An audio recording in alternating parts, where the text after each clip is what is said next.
Bom, salve, meu nome é Pi, eu terminei agora o bacharel de Ciências Sociais na FEFELESTE USP, estou aqui, nas redondezas da faculdade, aqui em casa junto com o meu parceiro Rash que está gravando, e a ideia desse vídeo é meio que acompanhar o meu processo de estudo dentro da temática de inteligência artificial, numa ênfase sociológica, na perspectiva de pensar as relações sociais que vão sendo construídas, que vão sendo afetadas por essas novas tecnologias. E aí, nesse sentido, eu gostaria de trazer em alguns vídeos um pouco do livro Algoritmos de Destruição em Massa, ou Armas de Destruição Matemática, da autora Cathy O'Neil. Esse livro, ele foi lançado em 2016, mas em 2021 ele foi traduzido. Para quem tiver interesse, eu fiz um resumo completo da obra, de todos os capítulos, mais introdução e conclusão. Está no meu Medium, vou deixar linkado aqui também no YouTube, então eu recomendo bastante. E a ideia do vídeo não é só me repetir em relação ao que já está no resumo, embora para muita gente é mais convidativo ver por vídeo, mas eu vou tentar trazer alguns pontos e trazendo alguns capítulos. Logo de cara, na introdução, a grande questão que a autora traz é tentar definir um pouco o que é uma arma de destruição matemática, pensando nesses algoritmos quando eles são utilizados de forma irresponsável ou mesmo maliciosa. Então ela vai tentar trazer primeiro alguns critérios antes de aprofundar a discussão. E aí ela usa um exemplo que depois volta no livro, mas que é bem interessante para ilustrar, que é de uma professora que está sendo avaliada. E basicamente o critério de avaliação é qual é o impacto da professora em relação ao desempenho da turma em provas padronizadas que são realizadas anualmente. Então, além do resultado da turma ser bom, ser ruim dentro de uma média, enfim, dentro de determinadas comparações, mas a ideia é de tentar mensurar o impacto da professora.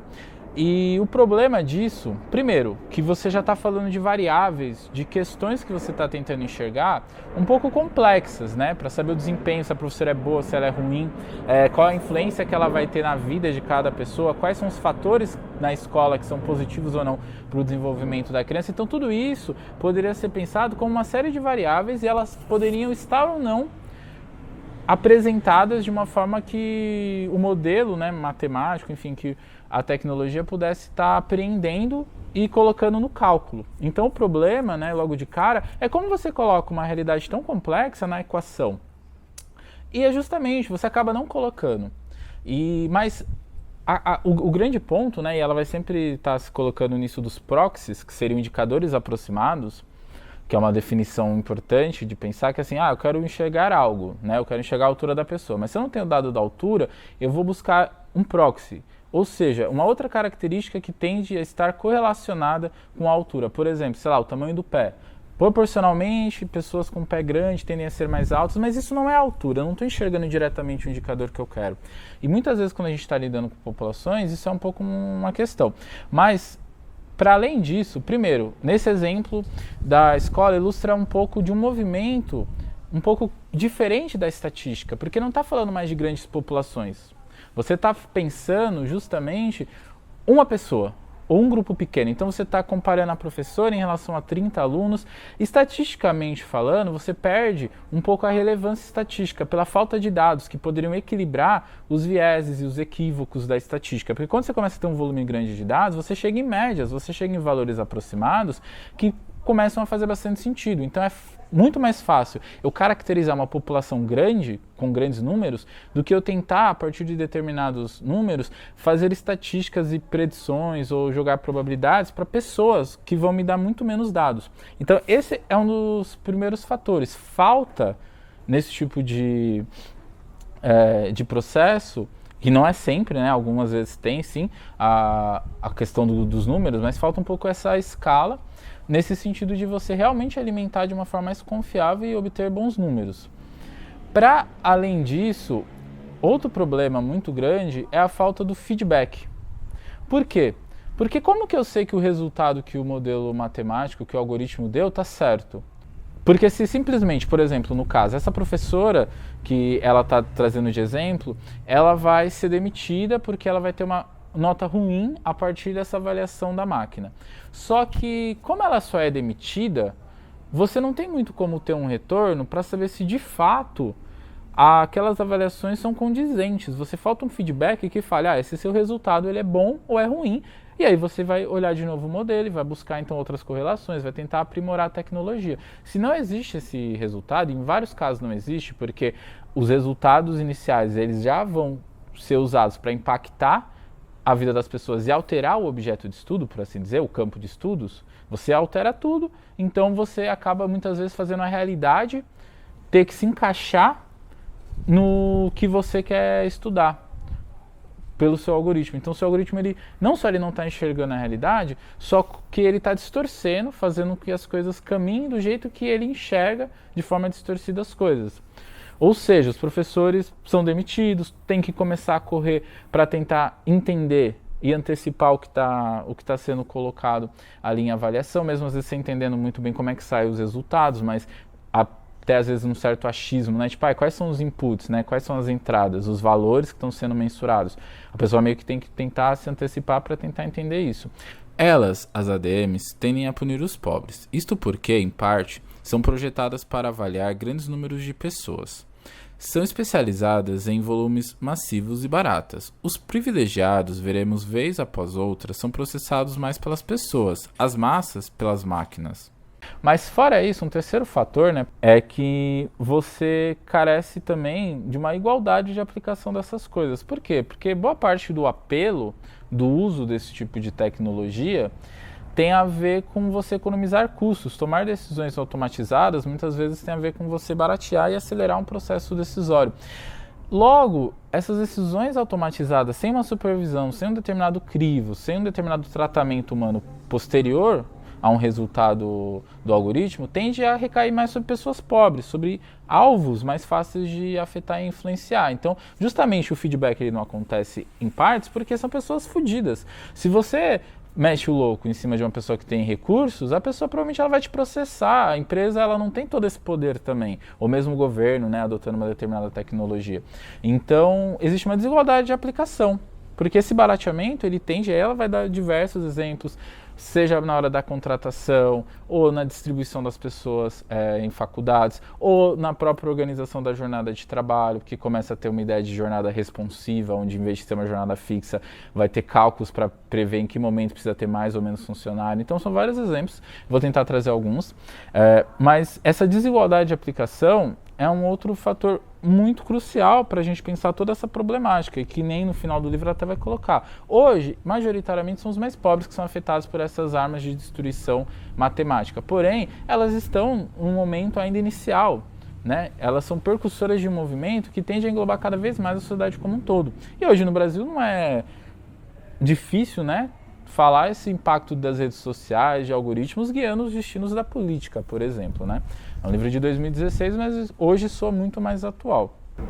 Bom, e aí para finalizar a questão, além de você ter dados estatísticos questionáveis para a aplicação que se almeja, você ter a falta de feedback ou um ciclo danoso de feedback, que é uma espiral de consequências provocadas pela própria tecnologia, e você também ter, em terceiro lugar, a desigualdade de aplicação. Em quarto lugar, o que se destaca enquanto um problema, que tem muito a ver com a questão da falta de feedback, é a falta de explicabilidade.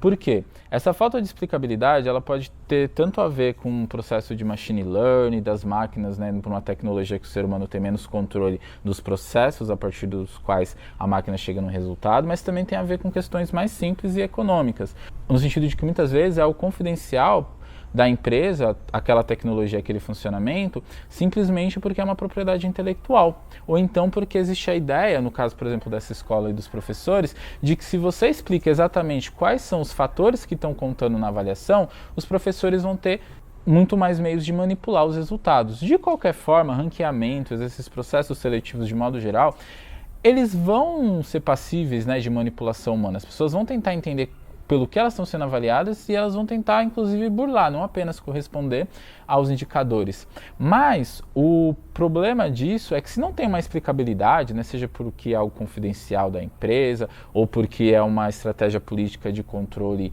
sobre quem está sendo visado pelo algoritmo, como as pessoas vão entender, como isso pode ser legitimado e justo? Então, isso é um outro grande problema, porque é preciso que exista transparência e que as coisas possam ser explicadas e que as pessoas tenham, inclusive, um feedback no sentido de, tipo, elas entenderem, se você teve um mau desempenho a partir de uma determinada avaliação, como você pode fazer para resolver isso?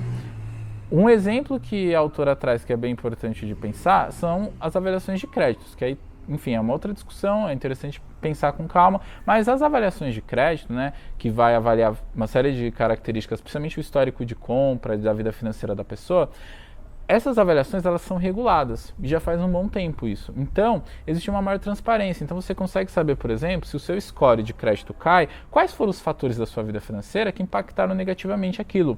Então, essa transparência ela é muito importante, ela falta muito nessas armas de destruição em massa. E aí, de modo geral, né, para você falar, você precisa ter o ganho de escala. Então, ela fala, uma tecnologia que está já sendo aplicada amplamente, ou que ela tem esse potencial de começar a ser muito utilizada, muito difundida e impactar a vida de muitas pessoas, e também o dano, né? Isso causa um dano negativo para as pessoas, mas é esse conjunto que permite a gente caracterizar se algo é ou não uma arma de destruição matemática ou um algoritmo de destruição em massa. Mas aí, por fim, é interessante pensar que não é os meios de produção, as forças produtivas em si que está em jogo aí enquanto um problema. Obviamente que são novas tecnologias e elas precisam ser pensadas, mas é justamente as relações de produção que tendem a apresentar essas contradições todas que são um grande problema. O que eu quero dizer com isso? As consequências propostas para um resultado que um algoritmo vai fazer, né, uma avaliação, essas consequências tendem a ser o fator mais danoso. Então você pode, por mais que os dados, né, e os resultados não sejam tão precisos, em muitos casos, se existe de fato uma avaliação crítica, né, socialmente crítica e consciente, ética, sobre como aplicar essas coisas, identificar problemas, identificar determinados valores, por mais que eles não traduzam a verdade, a realidade de forma transparente, vai ajudar você a ajudar as pessoas que precisam de ajuda. Então ela vai mostrar exemplos onde basicamente a mesma tecnologia ela pode ser empregada de uma forma muito mais responsável e com consequências muito positivas. E é bem interessante o livro porque ele traz muitos exemplos, muitas aplicações, ela vai trabalhar muito essa ideia de que são várias tecnologias lidando com âmbitos diferentes da vida das pessoas que vão gerando um ciclo onde essas tecnologias baseadas em algoritmos, em avaliações, estatísticas, estão controlando cada vez mais a vida de todo mundo, né? E o Big Data fornecendo cada vez mais variáveis e dados para alimentar tudo isso. Mas é interessante que ela vai não só trazer, né, esses vários exemplos, mas também algumas discussões muito importantes para a gente poder se municiar e entrar de fato nessa discussão. Então eu recomendo bastante a leitura novamente e vou tentar gravar mais uma coisa ou outra sobre o livro, assim. Então é isso, espero que vocês tenham gostado. Se curtiu, compartilha. Recomendo bastante que dê uma olhada no meu Medium. Eu tenho focado um pouco mais nos textos. E novamente, eu não sou nenhum especialista, né? Tipo, eu acabei de me formar no bacharel, estou começando agora uma iniciação científica junto com a licenciatura. Então a ideia principal, não só divulgar um pouco, trazer a discussão, mas também mostrar um pouco um processo de estudo, de aprendizado. Então vou tentar trazer outras discussões, outras leituras, bem nesse lugar do estudante, do jovem pesquisador, para ajudar outras pessoas que estão mais ou menos no mesmo momento da vida, na mesma coisa de interessados e buscando entender mais essas questões, e nesse ponto de vista das humanidades, né, onde a gente é leigo em muitos aspectos de tudo isso, mas acho que tem muito para contribuir. Então agradeço aí todo mundo, agradeço o Hashish que está ajudando aqui, e é nóis aí.